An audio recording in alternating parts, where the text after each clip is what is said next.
Okay, so we're part of the Vikings group. My name is Heron.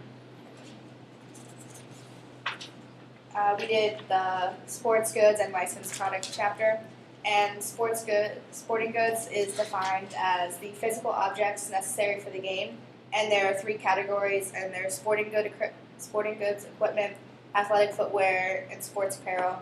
So sporting goods equipment is obviously just like a basketball or a baseball glove, and then athletic footwear obviously shoes, and then sports apparel like a jersey or an athletic t-shirt. And licensed products are defined as items or clothing or products bearing the name or logo of a popular collegiate or professional sport team. And every year, these products generate billions of dollars. For the history of sporting goods, George Tyrone was a gunsmith, and he created the first major wholesale business for sporting goods in 1811. And then Albert G. Spalding was a baseball player, and he began creating sporting goods that were marketed to the newly created middle class during his time.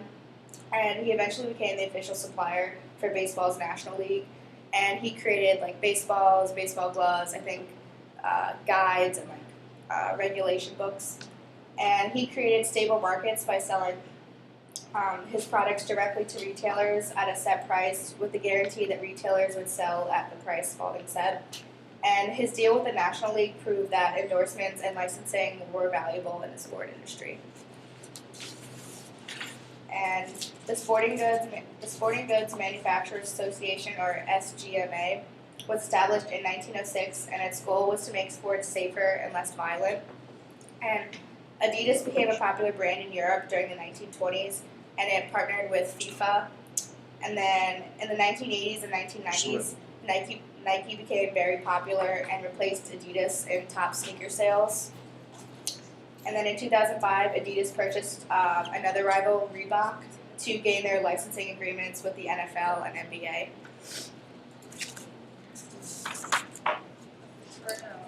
And lastly, player uniforms became licensed and allowed fans to show off their support for their team.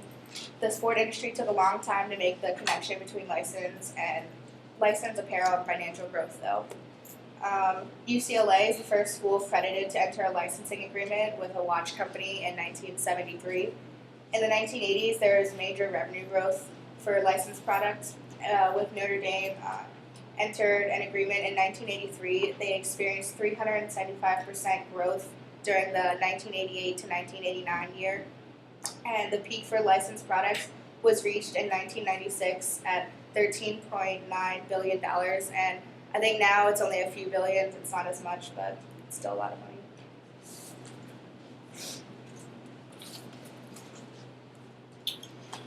All right, the industry format.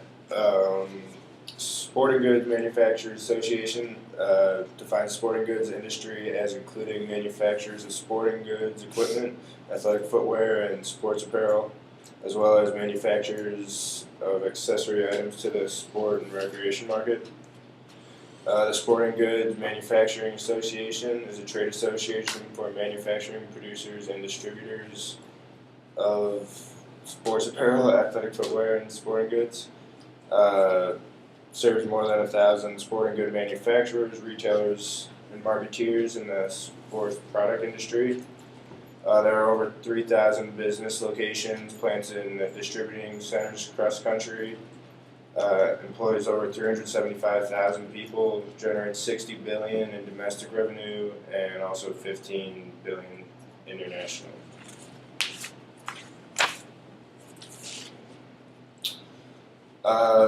Trademarks and license are a big part of the industry format.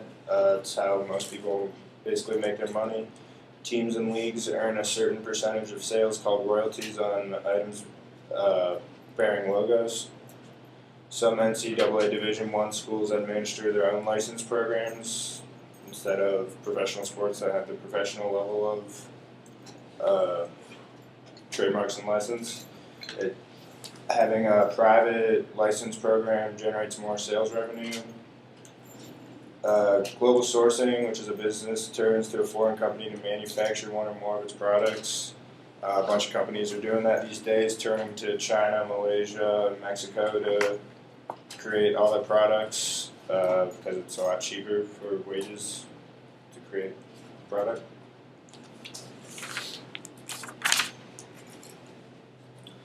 Challenging issue.